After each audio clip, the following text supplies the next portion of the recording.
Hello everybody, I'm Sarah and I'm a recorder player. So if you're watching this video, I'm assuming you are either about to start or are returning to a music degree at a conservatoire or a music college or university. And a few of you have been asking, so here I am to impart my advice for you.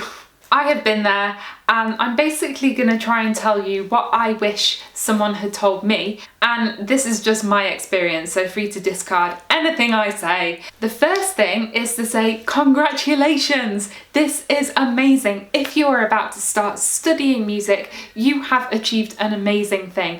It's going to be fun, it's going to be intense, it's going to be a big challenge, but I'm really proud of you for getting this far. I studied 3 degrees in music, a bachelor's at the Royal Birmingham Conservatoire in England, and then a bachelor's and a master's at the Conservatorium of Amsterdam, all in the recorder. That's a total of 9 years of study, and I loved it. I had a really good experience all the way through. So let's start. When you first start studying at an institution like a conservatoire, it's probably going to feel really different from what you were doing before. In good ways and bad ways, I loved being suddenly in an environment where everybody was enthusiastic and nerdy and interested in music as I was, and I was also absolutely terrified. I felt completely out of my depth. I felt like I knew nothing compared to the people who had been going to like private music schools for their whole lives, and I was just there like, You might even have imposter syndrome, like, should I be here? Will everyone realise that I shouldn't actually be here? But don't worry, this is normal, and I assure you everybody will have this at some point. Even the people who seem to have had amazing performing careers since they were in the womb, they will have it too. It sounds cheesy, but you are there to find your own path. I read recently the quote, I can't remember where it came from, "Comparison is the thief of joy." This is definitely true. When I first started studying, I compared myself to everybody and I got really insecure from it. There's no magic cure for this, just know that everybody is suffering from it, and try and work on your own thing, find the things that you are into and you are confident in to slowly build up your overall confidence. Go into this with an open mind, like a sponge. Try and soak up all the information you can. If you have a list of required classes, go to them all. Even if you think they sound boring or irrelevant or you've done them already, no, you will learn. You might start your studies thinking, I know exactly what I want to be in my life when I finish, and this can change. For me, it definitely did. I am doing completely different things than I thought I would when I was studying. Also, YouTube didn't exist then, but who knows where life will take you. And the other side to this is you don't have to learn everything right now. And especially later when you get close to graduating, it can feel like, oh shit, I have to learn it all now. But you don't. You actually have your entire life. I am still learning now. A career in music really is a marathon, not a sprint. So don't worry about having to learn everything right now.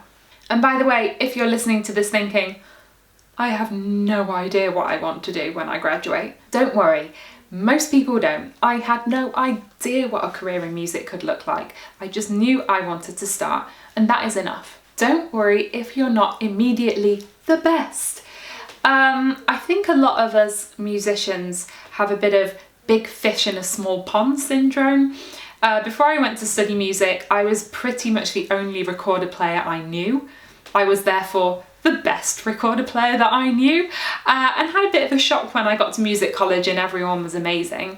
And definitely for the first couple of years, I was kind of somewhere in the middle bottom, doing my thing. It took a long time for me to work my way up to where I wanted to be. And that's fine. It's part of it. I think it's probably very different for you starting now in the age of social media than it was when I started my studies in 2003. We didn't even have MySpace then. So I feel like there wasn't as much pressure in that way to have this perfect life online. Yes, I'm just throwing that out there. Now is your time to practice. You will probably never again in your life have all of these hours of the day where your purpose is to work on your instrument and your technique. I'm not saying that to scare you, but when you're graduated later and you're earning money, or maybe you have babies or you're doing a million things, it's very different. Take the time to build up over these next years, remember this, playing the long game, a solid technique. If you have a solid technique, you have the tools by which you can express your artistic ideas. And I feel like I'm saying the flip side to everything, but practice is not everything. People who all they do is practice, all they're going to be good at is practicing.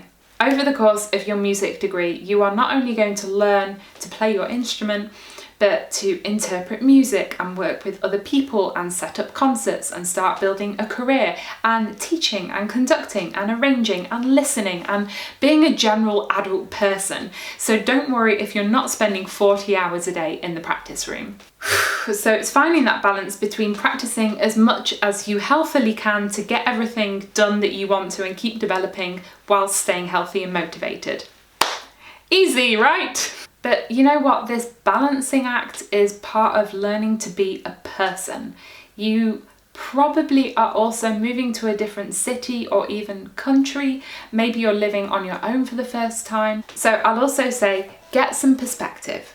Rest, leave the building, do something different, listen to completely different music. You need time to just have downtime as well.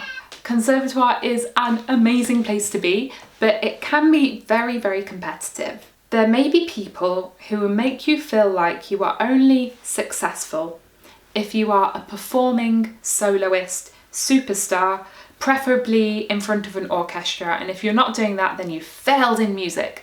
And they are just really small-minded.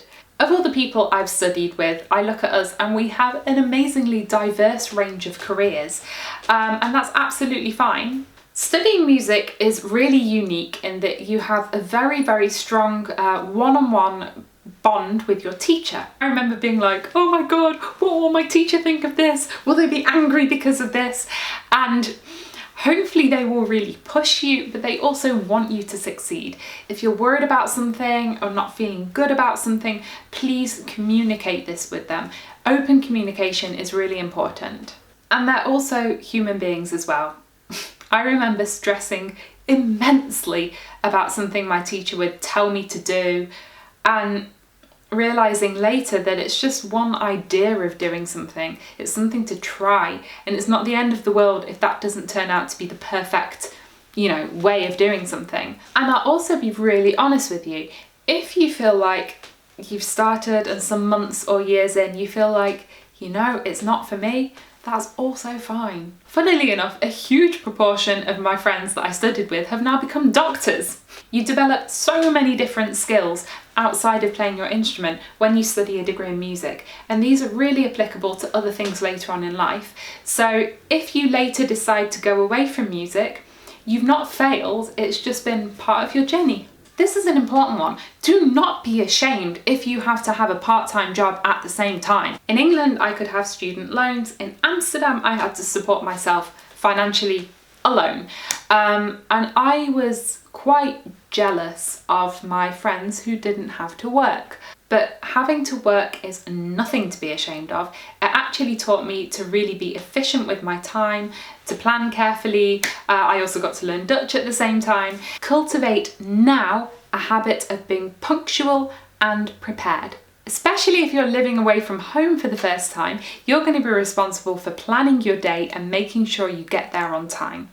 Learn to do it punctually. I can assure you, showing up well in time and prepared, whether it's for a lecture, a lesson, a rehearsal or a concert, is going to stand you really in good stead for a professional career.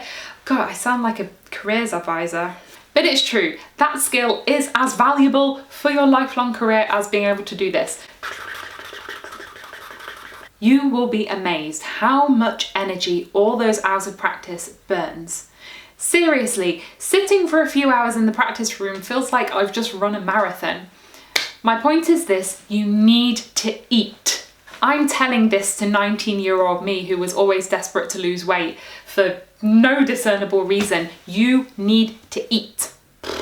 There's probably so much more I can say. Okay, 2 last tidbits. 1, go to as many concerts as you can. You probably also get student discounts. So go and listen, support your friends and colleagues, go to their concerts, listen to lots of music. And here's a tip, if you want to be involved in projects, make friends with the conductors and the composers. That way, when they're putting on a Baroque opera or commissioning a new big piece with lots of people and they need a recorder player, they'll think of you. So to round up, I just want to say you are doing an amazing thing. This is a bit of a scary, uncertain path and you are going for it. It's going to be hard work, it's going to be challenging, but go with an open mind. Be nice to yourself, be easy to yourself. I would sometimes get into a bit of a stressful mindset and be like, oh, I have to do this and this and this, blah. And sometimes it's so helpful to just stop and take a step back and be like, oh my God, I get to do this. It's amazing. And lastly, feel free to discard anything I've said. As always, you can subscribe to my channel by clicking on my face down here. Down here's the Team Recorder Patreon where you can choose to support the channel. Thank you. And up here is another rambling video about how I actually became a recorder player, what I did. You can't do worse than me because I broke my thumb in the first semester of music college and couldn't play for 2 months. Good luck!